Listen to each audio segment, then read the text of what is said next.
wakazi wa Banita, na siku ya leo ambayo ni siku ya Jumanne nimeweza kukuja hapa kotini kwa sababu ya summon ambayo Korir ambaye ni PS wa Lance alikuwa ameagizwa na koti ya kwamba ajifikishe kuja kueleza koti kuhusu mambo ya shamba ya Banita. So sisi kama wakazi wa Banita tukiwa hapa kotini tunasema ya kwamba stand in solidarity with our peers Nixon Korir, kwa sababu intention ya Korir haikuwa mbaya kwa wenyeji wa Banita. Intention ya Korir ilikuwa ni wenyeji wa Banita wote waweze kupewa shamba mahali wao wanaishi. Kila mtu ambaye ako in Banita jurisdictions aweze kupewa shamba.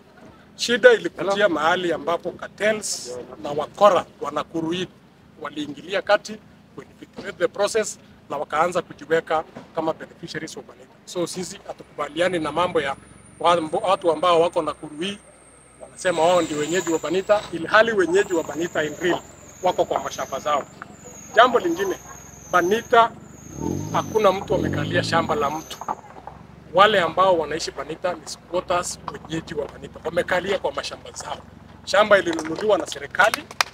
Kama shamba ilinunuliwa na serikali, ilinunua kwa sababu ya wenyeji wa Banita, na ndio wako kwa mashamba tunapozungumza hivi sasa. Jambo lingine ni mambo ya insecurity. Tumekuwa hapa na kuna ambao wamezungumza mambo ya ukabila, mambo ya insecurity. Sisi ile kitu tungependa kusisitiza kama wakazi wa Banita hapo kwa mambo ya ukabila. Sisi tunasema ya kwamba Banita yetu kuna ukabila.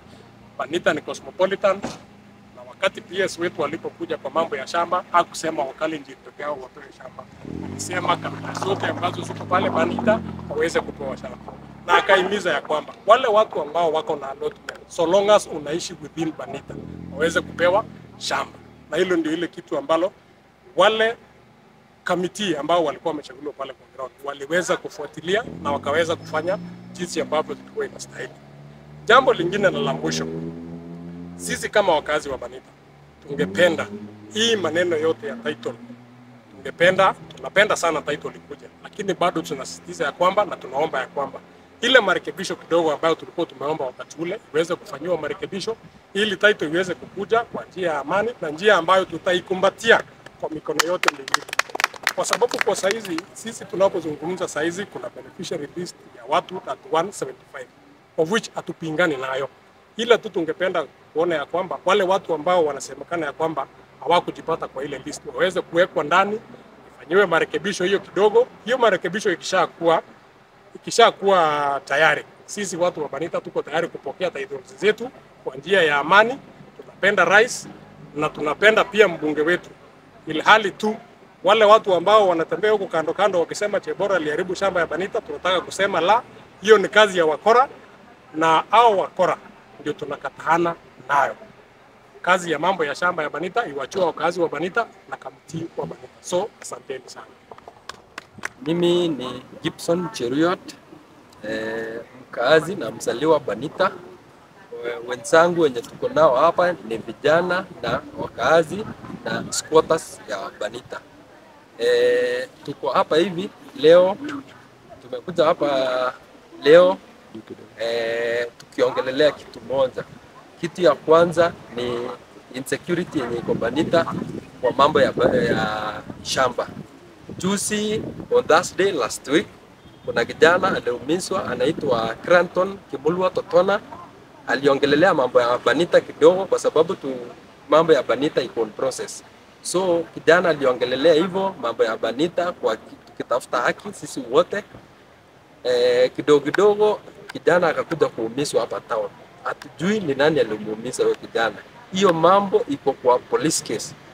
Kitu ya kwanza yenye tunataka kuhimiza, tunataka kuuliza our county commissioner na sub county commissioner wafuatilie hiyo kesi na tuone ni nani aliumiza huyo kijana. Kama ni mambo ya shamba, kama ni mambo ya insecurity ya town hapa Nakuru, ama ni mambo gani, ama ni mambo ya siasa. Sisi tunahimiza Banita imeikuwa from 1992 mambo ya shamba ya Banita ikiendelea, hakuna mtu ameumizwa. Hii ni ya kwanza kijana akiumizwa, na sisi hatutaki mambo ya kupigana Banita. Tunataka haki kwa Cranton. Saizi ameumia, ako kwa nyumba, kwa sababu aliumizwa. So saizi tunatafuta haki na tunataka security team wafuatilie hiyo mambo. Hatuwezi songesha kitu ingine kabla hatujajua ni nani amemuumiza Granton Totona. Ama mnasema aje vijana? Hiyo tu, sisi ni watu wa amani. Na Banita ni kabila zote wanaishi Banita. Wakikuyu, Wajaluo, Wakalenjin, Waturkana, kila mtu wa Kisii, kila mtu wako Banita. Na hakuna mwenye ameandika mwingine. Lakini saa hizi mtu akitoka hapa town anakuja kufuatwa na watu wa pikipiki anaumizwa. Kwa nini? Tunauliza kwa nini? Na hiyo ichunguzwe mpaka tujue ni nani alifanya hiyo mambo. Sisi tunataka tu hiyo kwanza ndio turejee kila kitu. So asante sana. Mimi ni mkazi wa Banita. Kama vile wenzangu wameongea, leo tumekuwa hapa kotini kufuatilia proceedings ya summons ya PS. Tungependa kusema PS alikuwa na very good intentions wakati aliita watu pale sokoni, tukapata public participation na process ilianza vizuri, na tungependa kushukuru serikali kwa sababu ya hiyo process. Japo tu hapo mbele karibu na juzi mwezi wa 10, 11, 10 mwezi wa 9, 10, kuna infiltration, watu waliongezwa kwa list, na kuna watu ambao ni genuine supporters ambao hawakuwa kwenye list. Tunaomba hivi wala families ambao wana miss na wako na shamba Banita, wanaishi Banita, wapewe priority bila ambapo tumekubaliana. Pili, wale ambao walipewa mashamba kidogo kidogo kama 0.5, 0.2, na hata watu walipewa 0.5 na wanakaa watu 5, pia hiyo iangaliwe na ifanyiwe marekebisho. Tatu, tungependa kusisitiza mambo ya security. Juzi kuna kijana ambaye anaitwa Totona alivamiwa, na katika ile hali ya kuongea ukweli labda aliparusa mtu ama vipi, kuna gunus alimvamia na ameumizwa. Wakati huu amekuwa akienda hospitali, is due to undergo an operation because of the matters ya shamba. Tunaomba kwamba Banita tuko na amani na tumekuwa tukiishi na majirani wetu vizuri. Tunaomba kwamba wale wote ambao wako na nia mbaya, wale wanaongea ukweli, wakome. Tunataka amani kwa makabila zote ambao wanaishi Banita.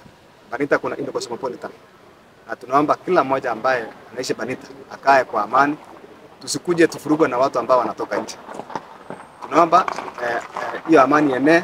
Mambo ya title deeds vile mwenzako amesema, tunaomba serikali ili kusikue na insecurities ambayo inatokana na mambo ya kuhusu title deeds mapema, kuwe na verification. We believe in our committees. Committees wanafanya kazi nzuri. Serikali wape committees right and left fanya hiyo kazi pole pole, verification iendelee, na tunajua ifikapo mwisho kila mtu atakuwa amerejelea hali mzuri.